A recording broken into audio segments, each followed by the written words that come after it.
নমস্কার বন্ধুরা, আজকে নিয়ে এসেছি মটরের ঘুগনি। এই দেখুন, মটরটা রাত্রে ভিজিয়ে নিয়েছিলাম।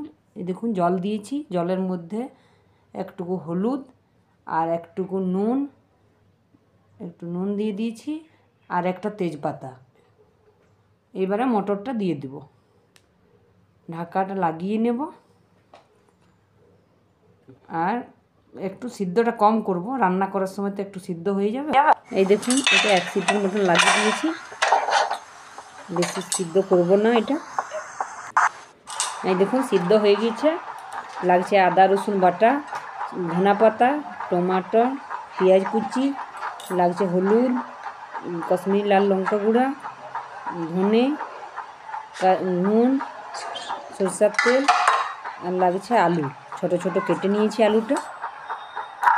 এই দেখুন, কুকারটা গরম হয়ে গেছে, তেলটা দিয়ে দিয়েছি। তেল খুবই কম দিয়েছি, আপনারা চাইলে একটু তেল বেশি করে দিতে পারেন। এটা তো খুব একটা তেল লাগে না, কম তেলও এটা ভালো হয়।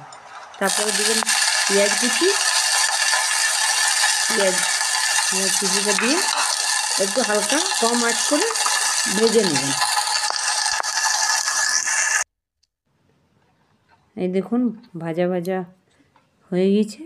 এবারে দিব আদা রসুন বাটাটা।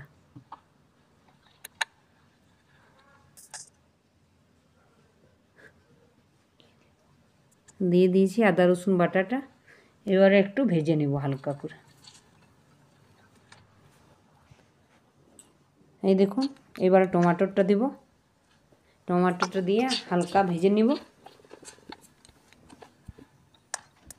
এই দেখুন, হিং দিচ্ছি এবারে। হিংটা দিলে কি ঘুগনিটা খেতে খুব ভালো হয়, একটা খুব সুন্দর গন্ধ বেরোয়। হিংটা দিয়ে একটু নেড়ে নেব। নাড়ার পরে একটু হলুদ গুঁড়ো, একটুকু কাশ্মীরি লাল লঙ্কা গুঁড়ো দিয়ে দেব, একটু নুন দিয়ে দেব, আর একটু জিরে গুঁড়ো। আর ওই যে মটরের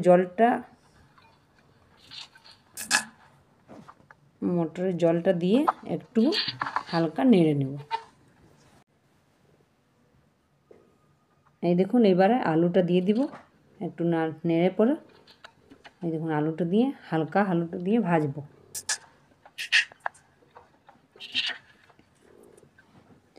এবারে ওই যে মটর সিদ্ধটা দিয়ে দেব।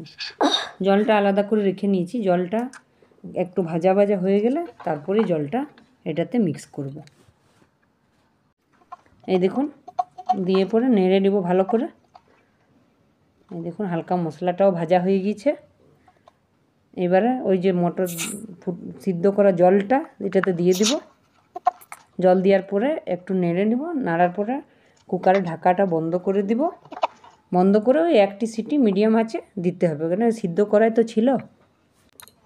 এই দেখুন, এবারে ঢাকাটা খুলব। এই দেখুন, মোটামুটি হয়ে গেছে, খুব সুন্দর সিদ্ধ হয়ে গেছে, গন্ধ বেরোচ্ছে খুব সুন্দর একটা।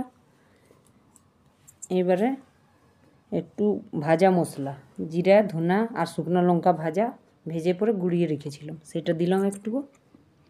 এবারে নেড়ে দেব, হালকা নেড়ে পরে এবারে একটু ধনা পাতা কুচিটা দিয়ে দেব। ধনা পাতা কুচি দিয়ে একটু নেড়ে নেব, গ্যাসটা বন্ধ করে দেব। দেখুন, এটা হয়ে গেছে। এই দেখুন, এবার এটাতে ঢেলে নেব। খুব সুন্দর দেখুন, দেখতেও লাগছে, গন্ধও বেরোচ্ছে একটা। যদি আমার রান্নাটা ভালো লাগে তো একটা সাবস্ক্রাইব আর লাইক করবেন। আর আমার রান্নাটা দেখার জন্য আপনাদেরকে অনেক অনেক ধন্যবাদ।